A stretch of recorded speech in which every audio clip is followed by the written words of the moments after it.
A graça e a paz, novamente. Amém? Na quarta-feira, que foi o outro dia que eu... Foi terça ou quarta que eu preguei? Não lembro. Na quarta-feira, eu acredito que foi quarta. O outro dia que eu preguei, eu falei assim para Deus: Ô Senhor, quando eu pregar de novo, derrama chuva. E glória a Deus, Ele me presenteou aí, que eu amo chuva. Como eu amo chuva. Né? Foi terça? Ah, perdão. Tá? Me perdoe em nome de Jesus. Irmãos, sem minha mãe, eu nada seria, né? Quero honrar e dizer que eu amo ela de todo o meu coração. E tem uma mulher do lado dela ali, que eu sou apaixonado também. Minha segunda mãe, tia-mãe, Ângela. Não tem nem o que dizer. Cadê a Jéssica? Essa mulher que Deus usa na minha vida demais. Não sei nem o que dizer para você, viu? Não sei nem o que dizer. Mas o negócio é... Eu acredito que vocês ficam satisfeitos enquanto a gente vai vivendo com Deus, né? E amando vocês e aprendendo a amar vocês como Jesus amou a igreja. Esse é o ideal. Cadê? Tereza tá aí também? Não, né? Não? Tá não? Mas Tereza, não sei se você está vendo isso daí, Tereza também é uma mãe para mim. Amo ela. Tá? É isso aí. Irmãos, antes de prosseguir, você está com o WhatsApp aberto aí, na mídia? Tem um link aí, tem uma aba aberta aí, que eu pedi, espero que abrir aí, do meu canal, gente. Estreou hoje meu canal no YouTube. Viu? Coloca aí, rapidinho aí, só por... Bota aí na parede aí, só para o pessoal ver só a cara, só. O primeiro vídeo.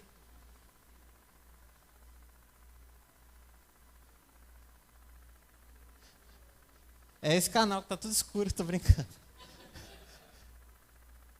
Alô, som, teste. Aí. Tá ruim aí ou vai? Eles ficam bravos quando a gente fica falando isso lá em cima, porque tem um monte de processo para fazer, para aquelas telas mudar de lugar, né?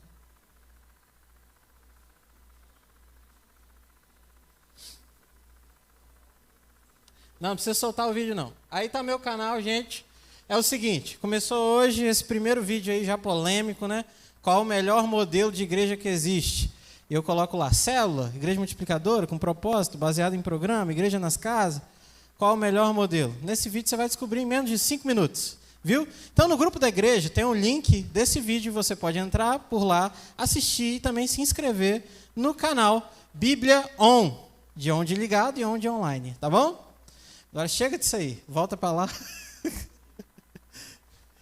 Tomara que abençoe os irmãos, se Deus quiser. Volta lá agora lá pro nosso tema hoje. Enquanto eles vão colocando o primeiro slide, eu gostaria de recapitular com vocês aquilo que a gente viu durante esses dias de forma bem objetiva, bem dinâmica, fluida, tá bom?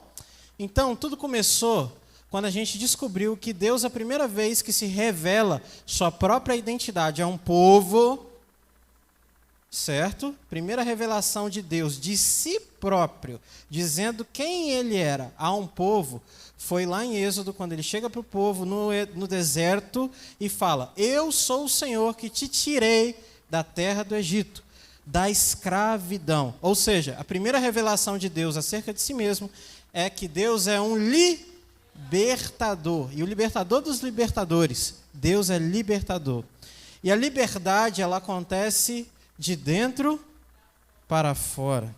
Por isso, homens que ficaram algemados na prisão louvavam enquanto estavam acorrentados, porque a liberdade não é esse conceito que a gente olha aí nas propagandas do YouTube de compre esse curso e tenha liberdade financeira, tenha tempo, vá para onde você quiser, a hora que você quiser. Isso não é liberdade. Liberdade é uma coisa que te liberta daqui de dentro para fora. Homens livres de verdade podem estar encarcerados, eles continuam sendo livres. Pode deixar lá no primeiro slide, gente. Tá bom? Eles continuam sendo livres. E Deus quer libertar essa mente nossa de escravos. Por quê? Porque quando a gente veio lá do mundo, a gente tinha um senhor. Que senhor era esse? O pecado. E o pecado é um senhor que promete e não cumpre. A gente insiste em satisfazer a nossa vida com o pecado e acha que o pecado vai nos dar aquilo que ele promete, mas na real o pecado sempre nos decepciona. Então, como escravos, nós temos uma mente que está sempre desconfiada. E quando a gente se aproxima de Deus, a primeira instância, a nossa visão de Deus é também de ter desconfiança de que Ele seja mais um Senhor que promete e não cumpre, um opressor. Então Deus primeiro vem nos libertar dessa mente de achar que Deus é um opressor e na verdade Ele é o libertador. Depois disso a gente viu que a vida ela consiste de escolhas. E a gente passou a entender isso, que a liberdade, uma das liberdades que Deus nos deu, é para fazer escolhas. Só que a gente precisa entender que existe dois tipos de vida, uma vida natural e uma vida baseada no Evangelho. E a vida natural, ela reflete aqueles que são inimigos da cruz de Cristo. E isso foi uma grande incógnita, porque quando a gente pensa, quando a Bíblia fala quem são os inimigos da cruz de Cristo, a gente já imagina o quê? Um satanista, um terrorista, alguém que vive andando de preto, com um crucifixo de cabeça para baixo, que bebe sangue de galinha, que torce pescoço de coelho, sei lá, come morcego. Mas o inimigo da cruz de Cristo, que a Bíblia diz quem são as pessoas que só pensam nas coisas terrenas. Olha só, inimigos da cruz de Cristo são pessoas que buscam ter uma vida comum, normal. Maria vai com as outras. Uma vida pop. Vocês estão me entendendo? Uma vida pop. Depois disso a gente foi entender o que queima, o que faz o coração de Deus bater. Porque Deus, Ele faz tudo o que Ele faz, desde o início dos tempos até o fim, por causa da vontade dEle. Que vontade? A vontade eterna dEle. E nós falamos que a Bíblia é igual música, né? A música tem um refrão, que é um pedaço que mais repete, que é o cerne da música, a mensagem principal. O refrão da Bíblia, a gente aprendeu, que faz o quê? O coração de Deus bater. É por esse desejo, esse sonho de Deus, que Ele faz todas as coisas, que Ele vive, que Ele se move, tudo é por conta disso. E a gente viu que do Gênesis ao Apocalipse, o refrão da Bíblia é: eu terei um povo para mim, e eu serei o seu Deus. E nós, como filhos de Deus, precisamos queimar. O nosso coração precisa bater pela mesma razão, pelo mesmo motivo pelo qual bate o coração de Deus. Tudo que Ele faz é porque, no fim, Ele quer um povo para ser dele e ser o Deus desse povo. Então, as nossas células, os nossos discípulos, nossa liderança, nossos chamados, vocações, ministérios, tudo tem que ser em prol da vontade eterna de Deus, a maior, que é ter um povo para si e ser Deus desse povo. Amém? Depois disso a gente foi entender que a nossa vida existe uma vontade soberana. E essa vontade soberana de Deus, ela é secreta. Quando a gente lê Salmo 139, igual a gente lê hoje, a gente vai ver que todos os nossos dias, de qualquer um, viu, irmão? Todos os nossos dias foram escritos e já estão determinados. Mesmo que façamos escolhas, esses dias estão lá. Deus já sabe deles. Quantos estão entendendo? Diga amém. Esse microfone está mudando toda hora aqui a saída de som, por quê?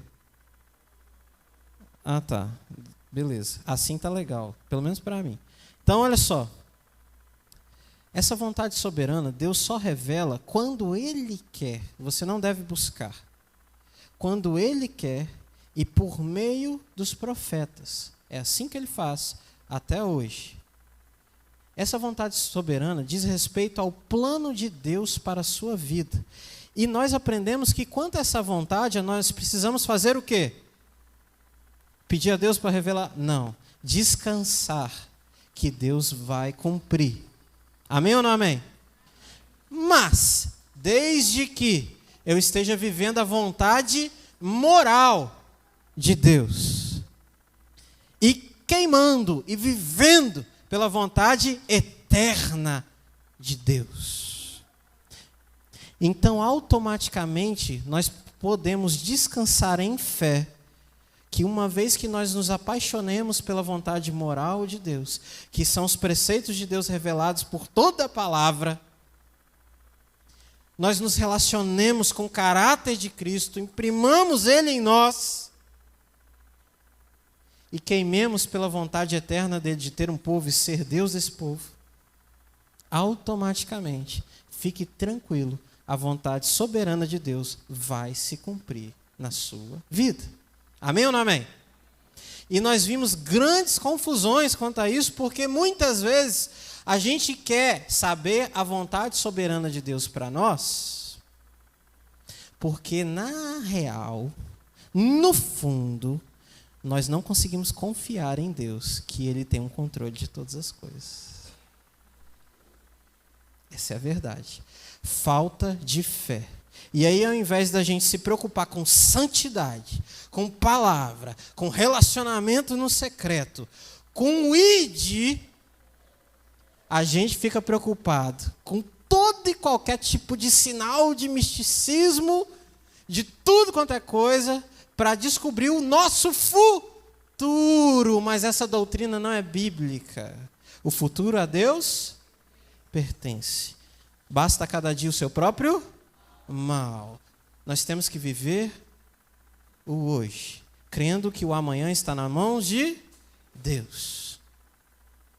Então, toda espécie de vida, achando que nós somos aquele trem nos trilhos, ou seja, eu sou um trem, tem lá a locomotiva e tem vários vagões atrás,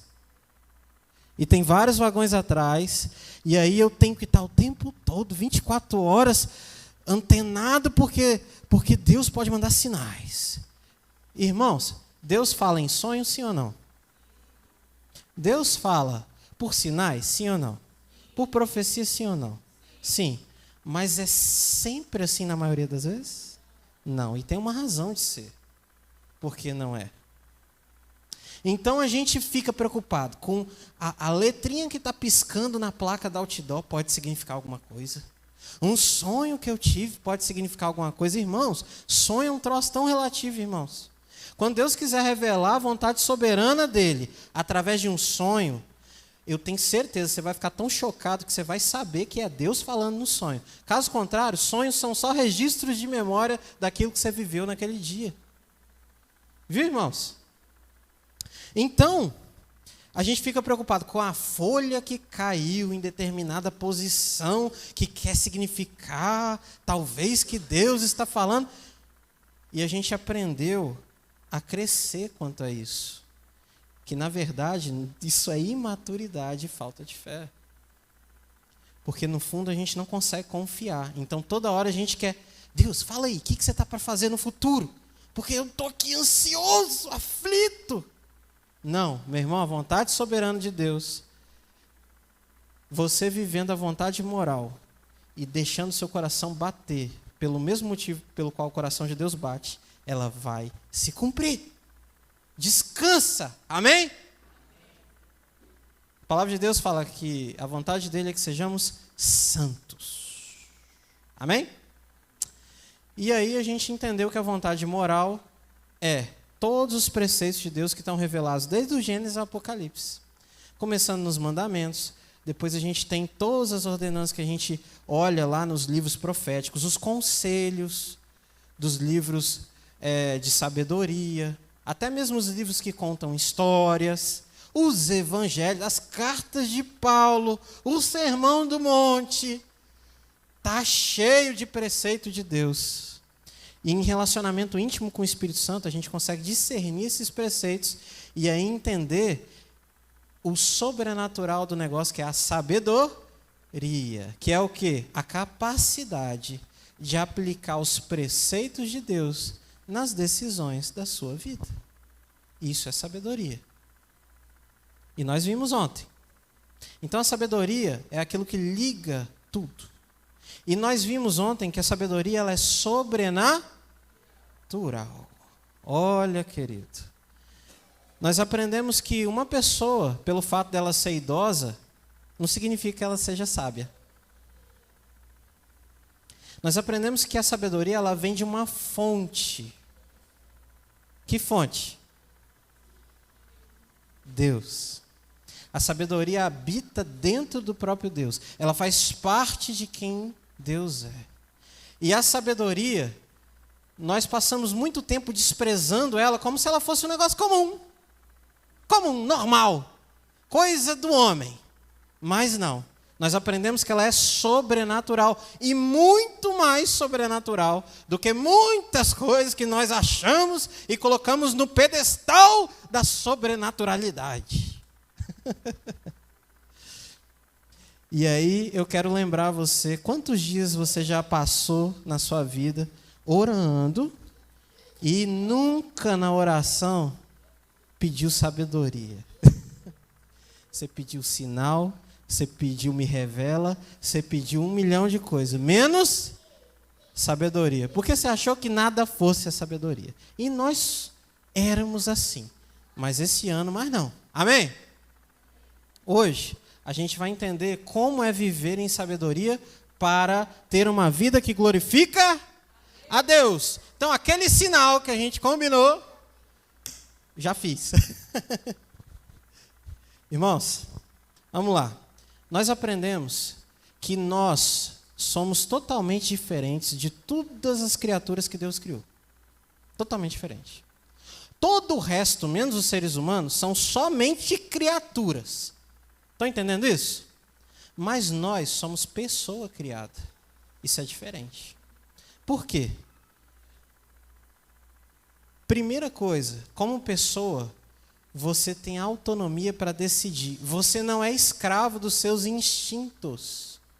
Nós vimos que a vida, ela não é um trilho de trem. E aí, se eu não ficar atento aos sinais, descarrilha tudo e dá tudo errado e o plano de Deus não se cumpre para mim. Não. A vida funciona mais como um estacionamento. Lembram disso? Tem várias vagas e tem um limite das vagas. Esses limites das vagas, as vagas especiais, o fato de eu ter que colocar o carro direitinho numa vaga, o lugar de entrar no estacionamento, de sair, tudo isso são os preceitos de Deus. Eu tenho que respeitar, mas eu posso escolher aonde eu quero estacionar. Fica tranquilo, Deus nunca vai perder o controle. Então, como pessoa, nós temos autonomia para decidir. Nós fomos feitos pessoa criada, não só criatura normal.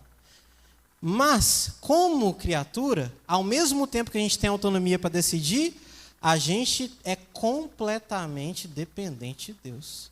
Porque nós somos criatura também. Pessoa criada. Liberdade e dependência. E para sincronizar isso aí, viver liberdade e dependência absoluta de Deus ao mesmo tempo, na nossa vida nós precisamos de sabedoria. Irmãos, Deus não... Que figurinha é aquela ali? O que é aquilo? Um robô. Deus não nos fez robôs ou marionetes. Não nos fez. Você conhece o tal do livre-arbítrio, né? Pois é.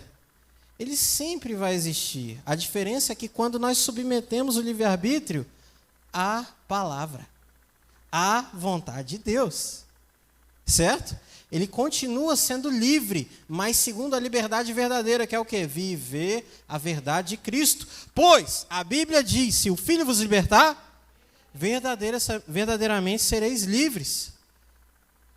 Por que não nos fez como robôs? Irmãos, deixa eu fazer uma pergunta para vocês e respondam com toda sinceridade. Deus é um robô, sim ou não? Responde mais forte. Deus é um robô programado para qualquer... Sim ou não? Não. Então, nós fomos feitos à imagem e semelhança de quem? Deus. Então, como Ele é livre, nós também precisamos ser. Por isso, a primeira revelação de Deus é mostrar que Ele é um Deus libertador.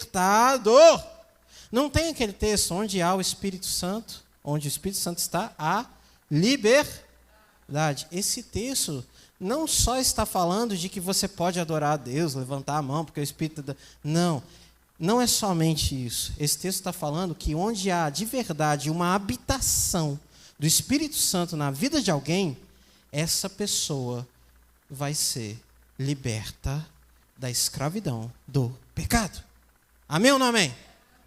Por que essa liberdade? Porque o propósito de Deus é nos transformar em uma esposa idônea. Lembra quando Deus vai fazer? Fez Eva. Farei para você uma ajudadora que seja idônea. Essa palavra idônea a gente já viu muito sobre ela, mas eu quero reforçar. Além de amorosa, fiel, dedicada, essa palavra também tem um peso muito importante, que significa capaz de exercer a mesma função. Nós estamos sendo projetados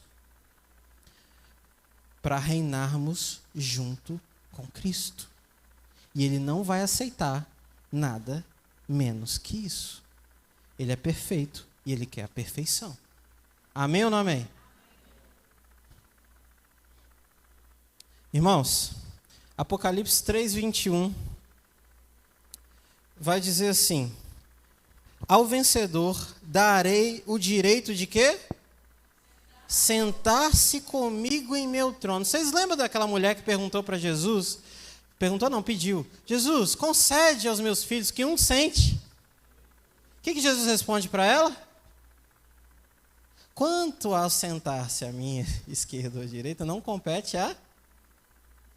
Mas aqui tem uma revelação profunda a respeito de que? De um povo, esse povo que Deus sonha, estará sentando no trono. O que isso quer dizer? Povo capaz de reinar em nome de Jesus.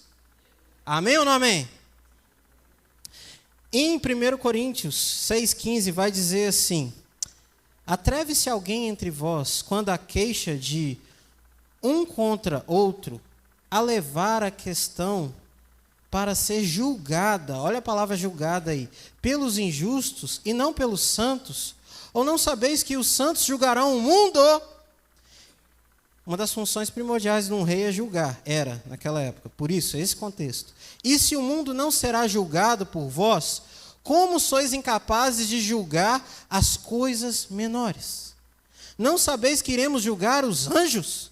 Quanto mais as coisas pertencentes a esta vida. Assim, quando tendes negócio dessa vida para serem julgados, constituís como juízes os que são de menos estima na igreja? Digo isso para vos envergonhar. Será que não há entre vós, ao menos um, que seja sábio para julgar as questões entre os irmãos? Você sabe o que é viver em sabedoria para a glória de Deus? É saber julgar entre certo e errado. Saber julgar entre aplicar princípios ou não. Qual é a frase? Se você um dia já passou por isso, fica de boa, tá? Deus está nos fazendo crescer em maturidade. Qual é a frase mais usada pelos desviados? Ele vai e entra no Instagram, no Facebook, na época era o Orkut, no status do WhatsApp e coloca assim: não julgueis, para que não sejais. Infelizmente, por falta de sabedoria, estamos entendendo tudo errado. Se há uma função que a igreja tem é julgar. E julgar não é essa loucura que você está pensando aí, não. Julgar é discernir. Repita comigo. Discernir as coisas que são e as coisas que não são. O certo e o errado. Nós não julgamos pessoas. Nós julgamos questões. Muita gente lá fora da igreja, pensa que a gente é homofóbico. Porque nós julgamos, segundo a palavra, em relação à luz da palavra, a prática homossexual como um dos pecados. Isso para Deus. Mas estamos julgando a questão do pecado, não a pessoa. Porque compete julgar a pessoa, quem? Deus. E outra coisa, No mesmo texto, Jesus vai dizer que o julgamento errado é aquele quando eu olho para o irmão e falo assim: ei, meu irmão, tá fofocando, né? Mas eu sou um fofoqueiro também. Tem uma trave de todo tamanho do meu olho e eu estou querendo tirar o cisco dele. Estão entendendo? Mas nós, sim, somos posicionados e temos autoridade por Deus para julgar questões. N coisas acontecem, gente, na nossa vida. E a sabedoria, ela vai de encontro a trazer para a gente essa realidade. Nós precisamos aprender a julgar. Isso precisa ser corrigido. Isso está ótimo. Precisa melhorar. Isso não é bom. Aquilo outro. Enfim. E isso começa você olhando para si. Você julga, meu querido, sem perceber. Quer ver? Quem aqui gosta de... Quem aqui gosta de iPhone? Celular, iPhone. Eu me dei mal nessa, né? Quem aqui gosta de Samsung? Samsung. Eu aprendi a... Gente, a amar esse negócio da Samsung. É uma fábrica muito boa de celular. E hoje eu fico pensando 2 vezes, se eu for trocar um celular, 2, 3, 4, 5 vezes, se eu vou pegar um modelo que não seja Samsung. Você está julgando. Você está fazendo escolhas baseadas na sua experiência. Irmãos, a palavra julgar não é condenar. Nós precisamos entender as palavras da Bíblia. Julgar não é condenar, é discernir, é escolher, é ponderar. E a sabedoria, ela vai fazer com que tenhamos a visão de Deus para essas coisas.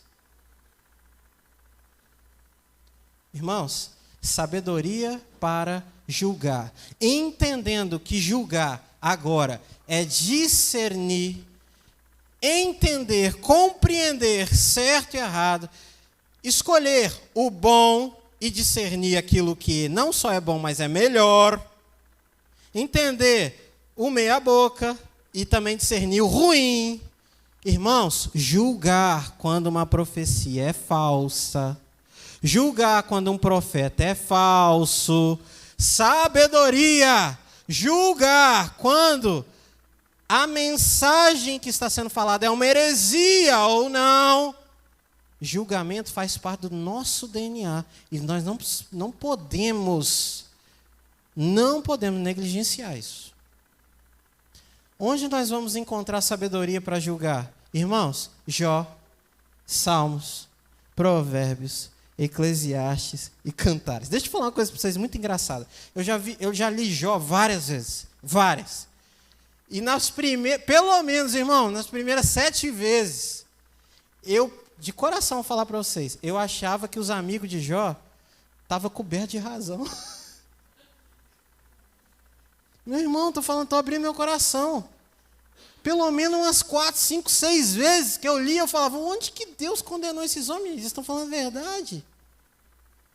Mas depois eu fui percebendo na sabedoria, porque, irmão, quantos conselhos você não já recebeu na sua vida que é igualzinho dos amigos de Jó? Quantas vezes você não caiu e o cara chegou para você e pisou em cima, veio com uma mensagem disfarçada de evangelho e no final falou assim, se vira. Irmãos, sabe qual é o nosso problema? É que a gente não lê, a gente não estuda, a gente não medita. Deixa eu falar uma coisa para você. Você conhece a preguiça? Sabe a preguiça? Preguiça é um negócio, assim, da vida natural, é uma coisa neutra, não é nocivo, não faz mal a ninguém. Isso é preguiça? Irmão, preguiça é pecado. Você tem preguiça de ler? Vai se arrepender e ler. Eu não tenho como te falar isso de outra forma. Irmãos, você poderia escolher qualquer religião, mas você escolheu o cristianismo. No cristianismo, tem que gostar de ler. Porque Deus, Ele fez questão de deixar isso bem claro com a existência da Bíblia, que é necessário ler. Mas eu não sei ler. Ou tenho uma dificuldade de concentração, uma coisa já diagnosticada do médico, uma coisa séria. Irmão, você tem um discipulador? Você tem um YouTube, tem Bíblia em áudio, tem um discipulador? Estuda a Bíblia junto, ouve ela. No ano passado eu li a Bíblia 2 vezes, lendo e escutando ao mesmo tempo, em versões diferentes. Tem que ser feito. Sabe o que a sabedoria faz quando a gente lê os textos bíblicos?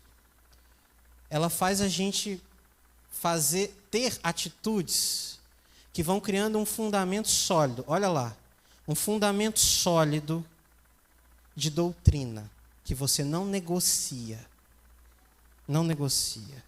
Por exemplo, se chegar alguém aqui para você e falar assim: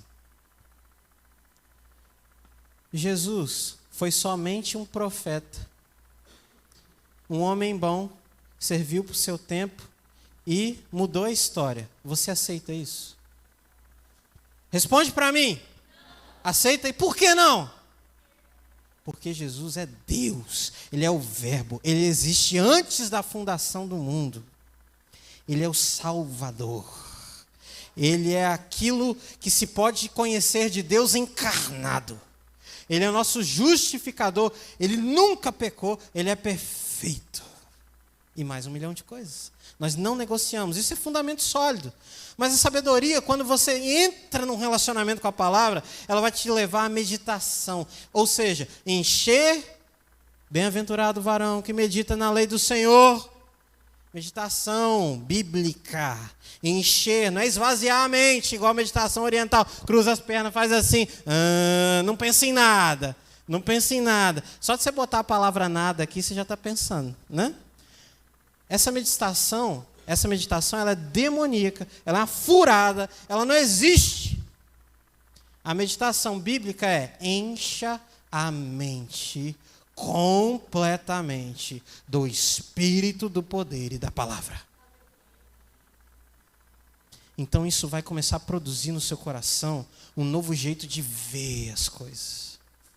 E vai te levar a fazer análises, avaliações, ponderar opções. A sabedoria faz isso. Pensar com critério, refletir sobre várias possibilidades, dentre outras coisas que a sabedoria que vem de Deus faz a gente fazer. Mas, porque a gente é preguiçoso para fazer tudo que está escrito ali, a gente fica: Deus, me dá um sinal. Antecipa o futuro. Me dá um sinal. Então, quando a gente rejeita esse processo ali, que é trabalhoso, é porque nós somos imaturos. Essa é a realidade. Quantos estão comigo até agora aí? Diga amém. Amém. 3 atitudes que devemos ter em relação à sabedoria. Olha esse texto, meus irmãos, de Provérbios. Meu filho, se aceitares minhas palavras e guardares contigo meus mandamentos, para que faças teu ouvido atento à sabedoria, e inclinares o coração ao entendimento, sim, se clamares por discernimento e levantares tua voz por entendimento, se o buscares como quem busca a prata, e o procurares como quem procura tesouros escondidos, então entendereis o temor do Senhor e acharás o conhecimento de Deus, em algumas versões, a sabedoria do Senhor. Pois o Senhor dá a sabedoria, o conhecimento e o entendimento procedem da sua boca. Ele reserva para os justos a verdadeira sabedoria como um escudo. Olha a sabedoria, qual a função dela? Como um escudo para que os que caminham em integridade, guardando as veredas do justo e protegendo o caminho dos seus santos. Então entendereis a retidão, a justiça e a equidade e todas as boas veredas ou caminhos, pois a sabedoria entrará no teu coração e o conhecimento te será agradável. Meus irmãos, aceitar, clamar, buscar. 3 coisas que você precisa fazer em relação à sabedoria. Aceitar, e buscar. Muita gente já começa errado que confunde clamor com busca. Clamor é pedir mesmo. É caçar Deus, sabedoria. Mas buscar é fazer por onde, na prática de vida, para honrar esse pedido seu.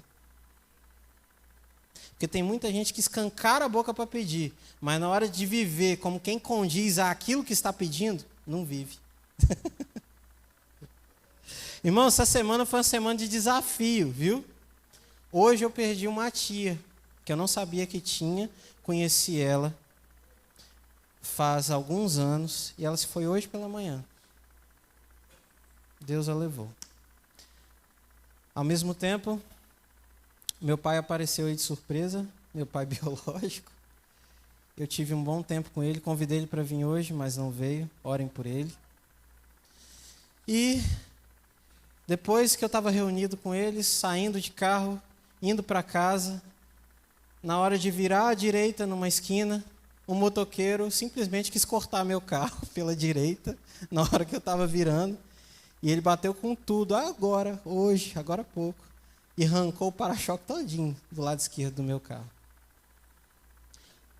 Aí vem a sabedoria.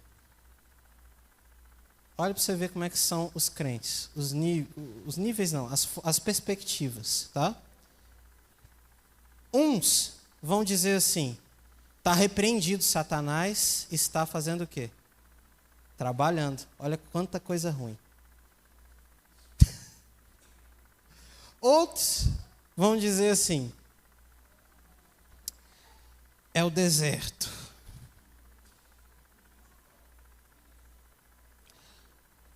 Mas tem outros que vão entender assim, tudo isso aconteceu sem ser consequência.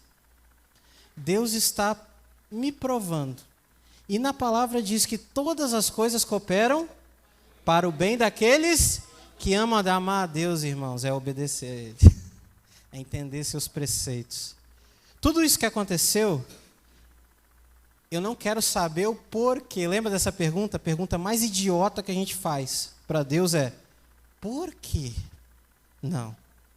Eu descanso em Deus porque eu sei que Ele tem tudo sob controle. E no final, todas as coisas cooperam para o bem daqueles que amam a Deus. E agora, onde foi parar a aflição? A ansiedade, a dor, a insônia. Onde foi parar? Não foi, porque eu aprendi a descansar. Irmãos, nós queremos viver isso sim ou não? Irmãos, aceitar os mandamentos é o primeiro passo, como a gente leu no texto. Olha o que diz em Deuteronômio 4, 5, 6. Eu vos ensinei estatutos e preceitos conforme o Senhor, meu Deus, me ordenou, para que lhes obedeçais na terra em que estáis entrando para tomar posse. Guardai-os e obedecei a eles. Assim a vossa sabedoria e o vosso entendimento serão vistos pelos povos. Olha que coisa linda!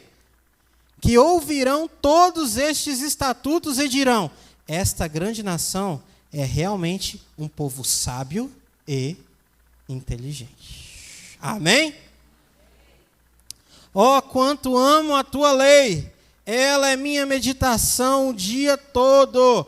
Toda a palavra, a lei é toda a palavra. O teu mandamento me faz mais sábio do que os meus, pois está sempre comigo. Olha o que vai dizer Eber, que é um dos principais autores desse material. O sábio é aquele que sabe tomar um mandamento bíblico e particularizá-lo. Isto é, mostrar a sua relevância para determinada situação. Uma coisa é você conhecer a Bíblia. Outra coisa é você viver Bíblia. Estão entendendo? Isso só com a sabedoria. Olha o que Kevin DeYoung fala o que é sabedoria. É uma estratégia profundamente cristocêntrica de encarar a vida. Um estilo de vida em que Jesus é você e você é Jesus. Pode passar. Clamar por ela. Irmãos, o clamor é fundamental. E quanto a clamar, Deus quer que você clame por sabedoria. Você precisa entender isso. Chega em casa e começa a se desesperar pedindo sabedoria. Deus está doido para ouvir seu clamor e te dá sabedoria, porque vem dele. Olha o que diz essa parte. É interessante notar que as Escrituras nunca nos orientam a pedir revelação a Deus sobre o nosso futuro, mas constantemente a palavra nos orienta a clamar a Deus por sabedoria, para vivermos os nossos dias. James Petty fala que sabedoria é mais miraculosa e sobrenatural do que qualquer profecia ou revelação, pois, nesta obra maravilhosa, olha isso, por que a sabedoria é sobrenatural? Porque Deus progressivamente transforma o pecador a uma pessoa que vai começar a pensar como ele. Meus irmãos, olha que absurdo o poder de Deus em relação à sabedoria. Deus é santo e perfeito. E Ele vai pegar eu e você que somos pecadores e vai fazer que pensemos iguais. Igual.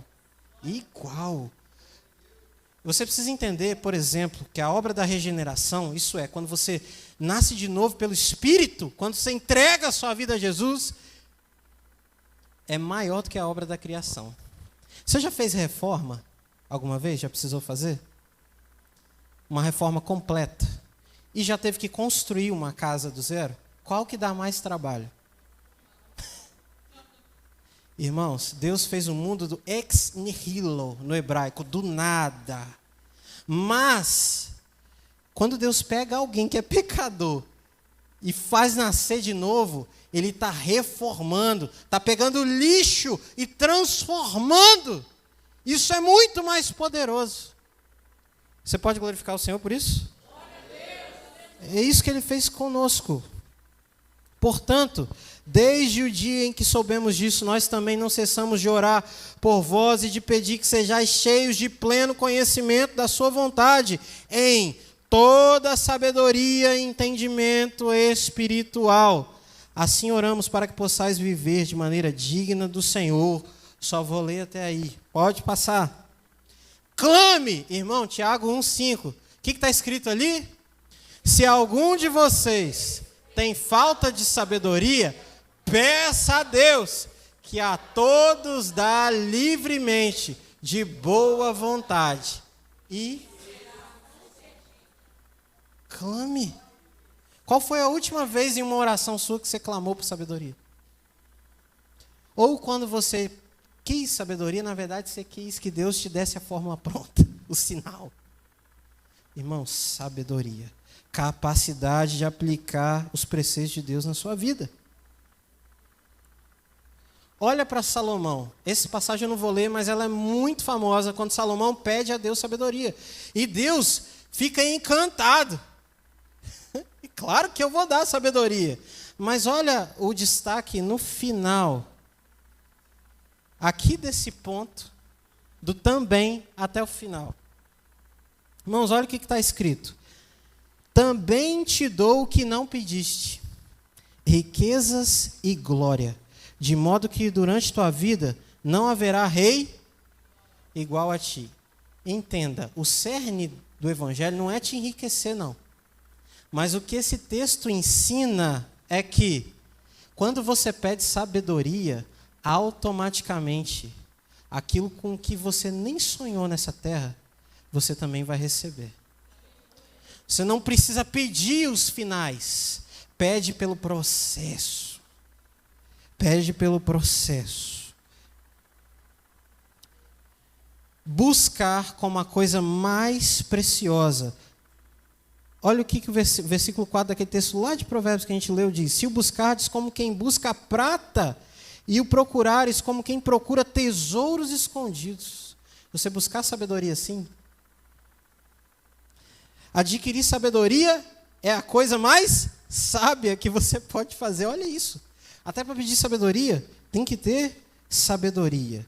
Olha o destaque desse texto. Amar a Deus acima de todas as coisas e ao próximo como a nós mesmos não são mandamentos que conseguimos ticar. O que é ticar? É você chegar no final do checklist e falar, feito, feito, não feito. Entendeu? Ao final do dia, como se tivéssemos cumprido plenamente. Você sabia que para amar, da forma como Deus quer que você ame teu filho, teu próximo, teu patrão, tua mãe, teu pai, você precisa de sabedoria de Deus. Olha esse texto. E peço isto em oração, que o vosso amor, o quê? Aumente. Cada vez mais dentro do quê? Do pleno conhecimento e em todo entendimento. Irmãos, deixa eu falar uma coisa para vocês. Maridos, como que você, na sua força, vai amar a tua esposa igual Cristo amou a igreja? Você consegue? Fala aí, Fredu, você consegue? Amar a Elziane igual Jesus amou a igreja? Consegue, pastor?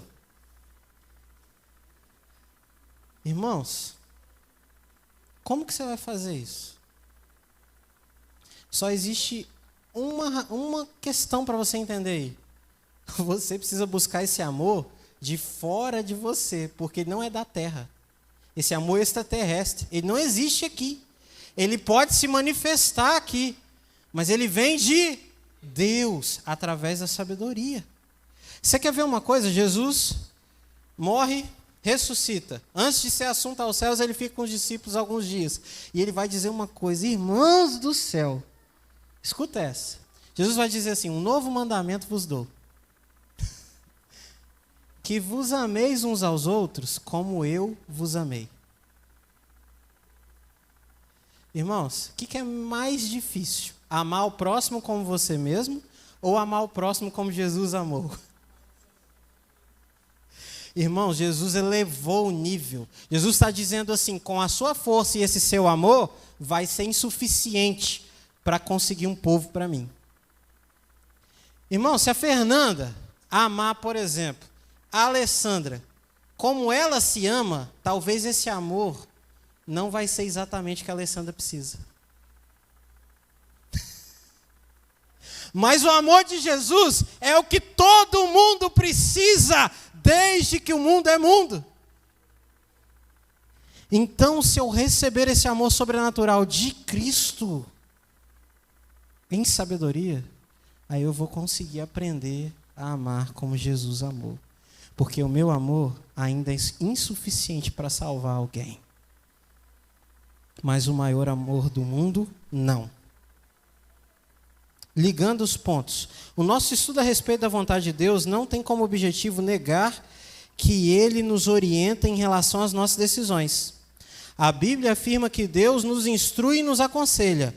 Eu guiarei pelo melhor caminho para a sua vida. Lhe darei conselhos e cuidarei de você. Salmo 32, 8.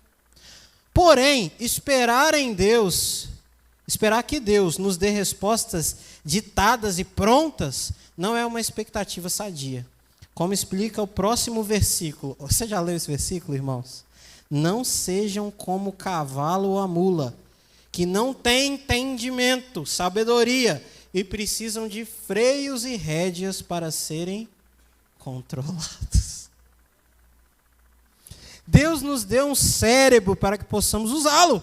Portanto, não devemos nos comportar como animais irracionais. Isso não glorifica a Deus. Antes é paralisante, retroativo e improdutivo. O que Deus quer é que ao fazer as coisas utilizemos o raciocínio santificado.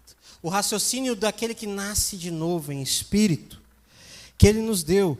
Sei que isso é desafiador, mas é somente dessa forma que somos forjados a crescer e amadurecer. Quantos estão entendendo? Meu Deus, é muito forte, né? É muito forte. Agora estamos caminhando para o fim. Irmãos, dicas práticas para alcançar um coração sábio, segundo a palavra de Deus. Segundo a palavra de Deus. Primeira coisa, o caminho da reflexão. Você conhece esse texto de Filipenses 4:8? Quanto ao mais, irmãos, tudo que é, tudo que é, tudo que é, tudo que é, tudo que é, tudo que é de, se há alguma, se há algum, refletir, segundo a palavra de Deus, é pensar concentradamente, fortemente, naquilo que exemplifica ou que contém essas características. Verdadeiro, honesto, justo, puro, amável, boa fama, virtude, louvor. Mas aí que está.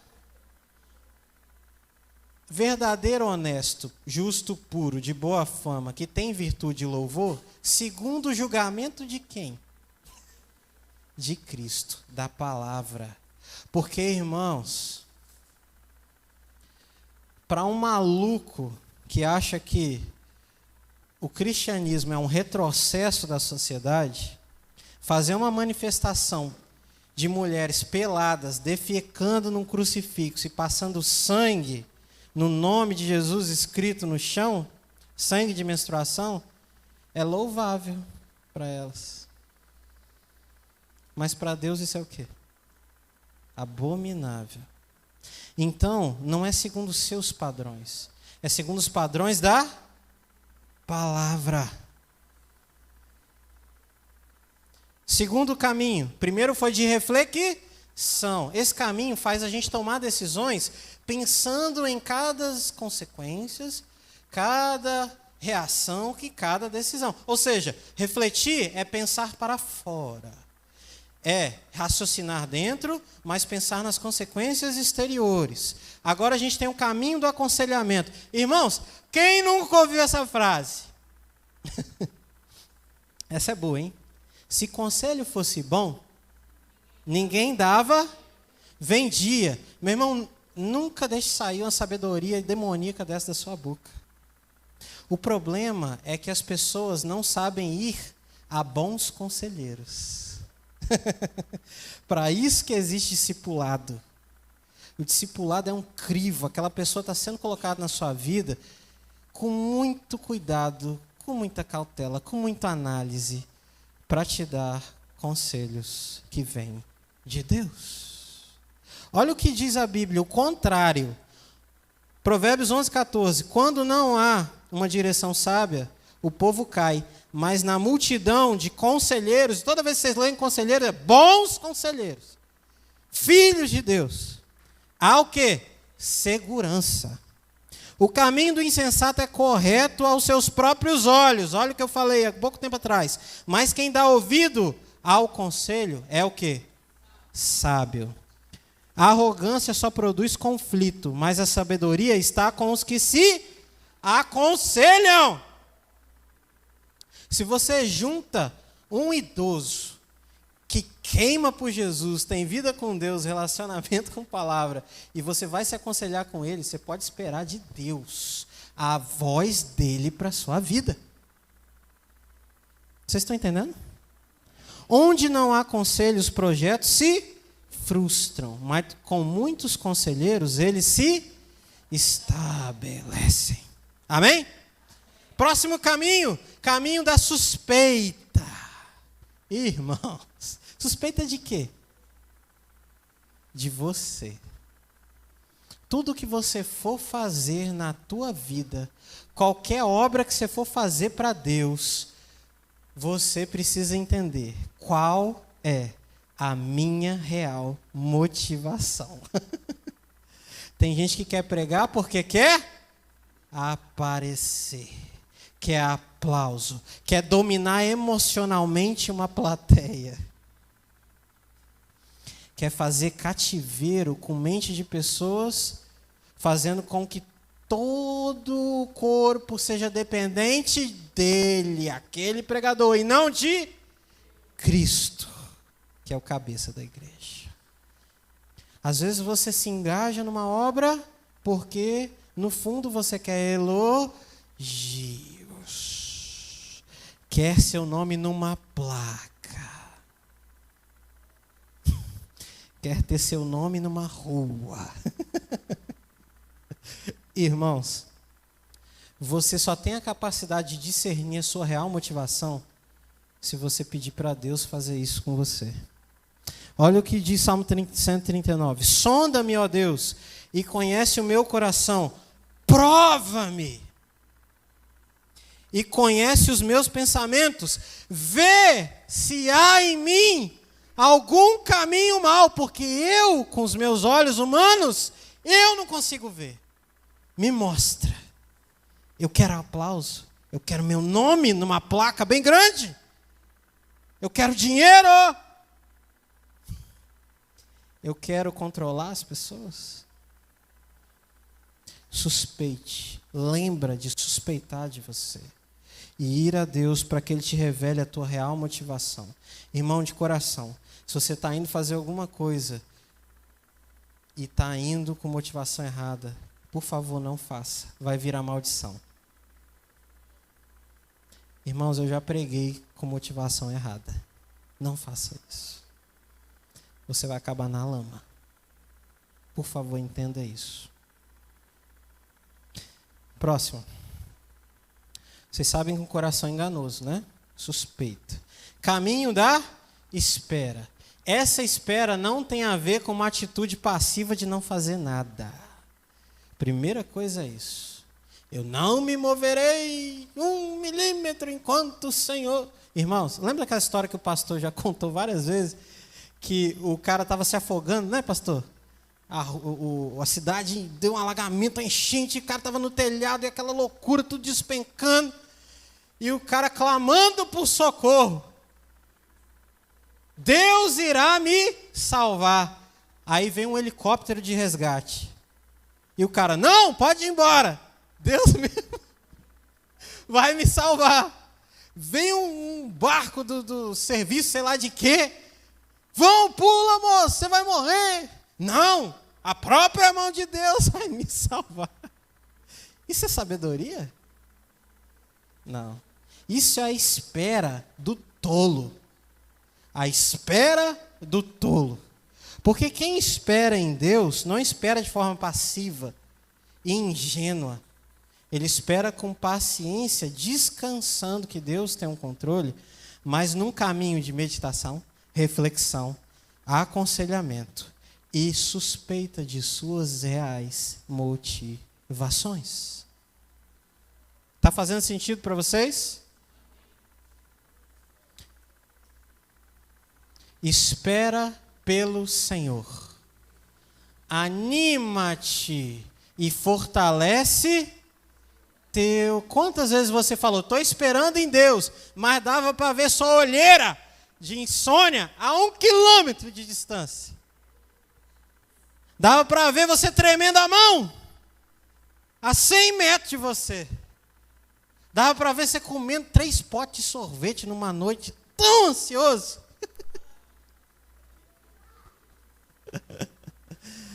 A espera no Senhor vem com ânimo e o fortalecimento do coração, ou seja, ações ativas que mostram para você mesmo, para o mundo e para Deus, que você tem fé naquilo que você espera. Esperei com paciência pelo Senhor. Ele se inclinou para mim e ouviu meu clamor. Por que está abatido a minha alma? Por que te perturbas dentro de mim? Espera em Deus.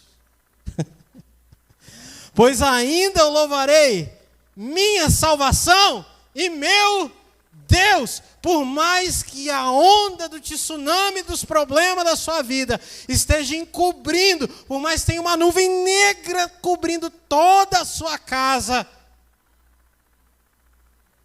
eu ainda o louvarei, minha salvação e Deus meu.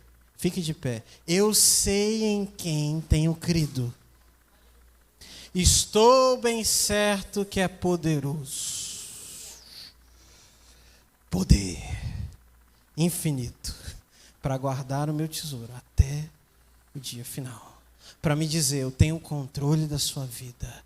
Para me dizer, eu nunca vou deixar você se decepcionar comigo, diz o Senhor. Mas você tem que entregar agora tudo a Ele. Feche os teus olhos. Encha a sua mente com tudo que foi dito. E comece a clamar ao Senhor por sabedoria.